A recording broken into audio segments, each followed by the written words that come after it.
Do you feel like everybody and their mothers is a life insurance agent trying to get you to buy some life insurance? That, or even better, they're trying to get you to become a life insurance agent and show you how they can just make a cool casual $50K a month from home and tell you about how nice it is to close deals from anywhere in the world while they're just sitting on their butts on a beach drinking a Piña Colada or a Mai Tai on South Beach. Well, today we're going to talk a lot about life insurance. Now, full disclaimer, I live in South Florida, so this is a touchy subject and I'm not trying to come at nobody. I really am not, but this is AJ with Business as Usual. So what does that mean? I have to talk about the subject and I have to let you guys know the business behind life insurance. Is it a scam?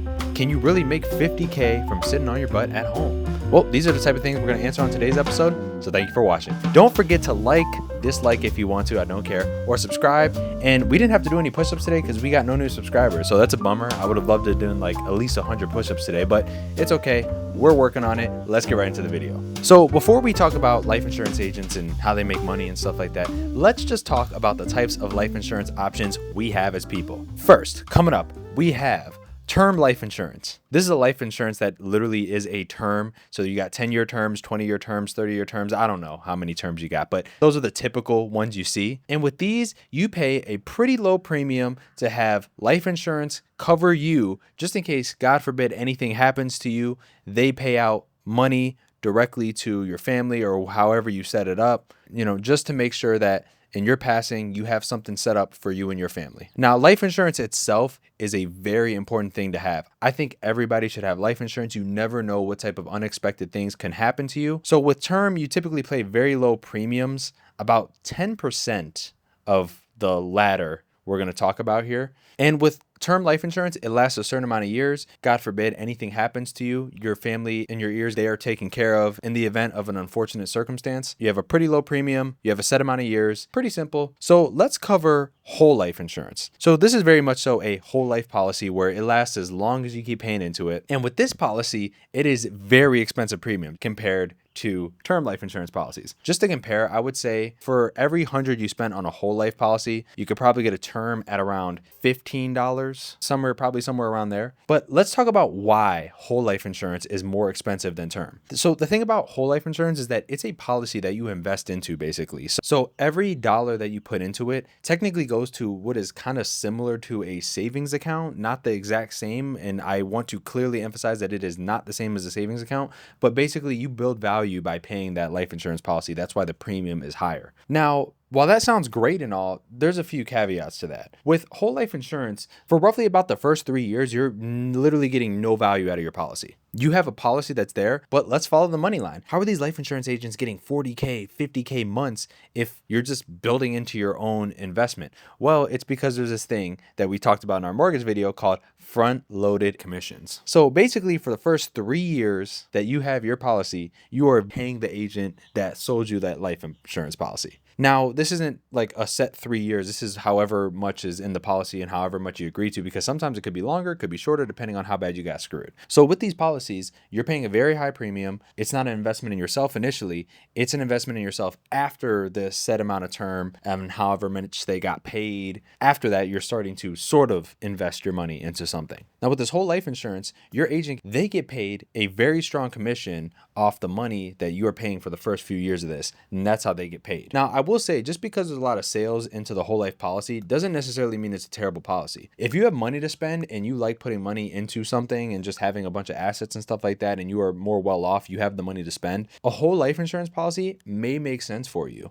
Or if you're young and you want to invest in something just to have it, it's not the worst investment in the absolute world, but let me tell you something, it's not the best one either, like by any means. And how some of these agents try to sell you, it's really bad. It's really, really bad. So that being said, now that you know the difference between term life insurance and whole life insurance, let's talk about the agents and their business themselves, okay? So you're going to see a lot of whole life insurance agents. Now, these people literally boast online, usually it's pretty common to see, about this beautiful lifestyle that they can get through selling life insurance. Make money anywhere. You're in high ticket sales. You're doing this, you're doing that. And you know what? That's the whole thing about it, right? Is that these people are literally trying to entice you about their lifestyle and the things that they do, because there's a hidden business model to the life insurance model. And that hidden business model is getting more life insurance agents to join the model so that you can make more money off their incomes and stuff. And we're starting to build this thing called a pyramid, but we're not going to call it a pyramid scheme, okay? So essentially, the whole life insurance agents can make money in two ways. Let's just say two ways, okay? The third one doesn't really matter. Okay, number one, they can sell a life insurance policy. So they can pick up the phone, start dialing, that type of thing, Wolf of Wall Street type of vibe, and try to sell it to people. And that's how a lot of them do make money if they're pretty successful. Now, the second one is they can sell the dream of being a life insurance agent and being in high ticket sales to people who think that they could be in high ticket sales, making money, having the same lifestyle. And they can sell to these people. And if they get them to join, they either get some sort of percent of their commissions that they have on things, or they get a sign up bonus for something for people that like join the program, join the whole system. I don't know. It depends on each scenario at this point. But basically, those are the two major ways that life insurance agents get paid. Now, there's obviously another way, and if they're posting constant content online, they can get paid through their social media. This isn't the case for everybody. In fact, it's pretty low for most people. So that being said, is life insurance a good investment? And should you get into business of life insurance? Well, let me just say a few things. Okay, look. If you do not have a lot of money or you do not make a lot of money, I definitely would agree with Dave Ramsey. But Dave Ramsey kind of goes and says, hey, look, if you're not making a lot of money and you don't have money to play with, just buy term life insurance. You're protecting your family. You're protecting a lot of people. God forbid anything crazy happens. Now, if you want to get whole life insurance, after you pay that 3-4 year, whatever year term that you have, that basically all the money goes to your agent who sold you the insurance, you can actually borrow against your life insurance policy. It's actually pretty interesting how that works. It's like really cool, but let's be honest, the premiums are skyrocket high, and those are very steep mountains to climb if you're going to do that. So if you have money to play with now and you anticipate you're going to have money to play with in the future, then whole life isn't a bad idea. But now let's talk about the agency, right? Okay, if you want to become a whole life agent, I'm not judging you here. Look, I think some people are truly convicted and think that they're doing good for people. And I'll be honest with you, having life insurance over not having life insurance, it's not really a debate if that's good for you or not.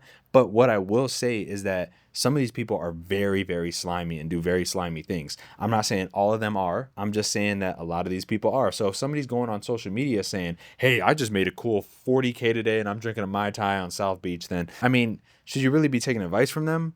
I don't know, because I will always say this. If you feel pressured into doing anything, then you, my friend, you are the product. You are the product. If you don't feel pressured, if you just feel like, hey, like this is something that you inquired on, maybe you're less of a product, but you never know. I mean, some people are very good at disguising themselves as, just helpful people. What are your thoughts on life insurance? Do you have term? Do you have whole? That being said, what do you guys think? And this is AJ with Business as Usual. Like, dislike, I don't care. Comment and start a discussion down below with the things I was just saying, and we'll see you on the next episode.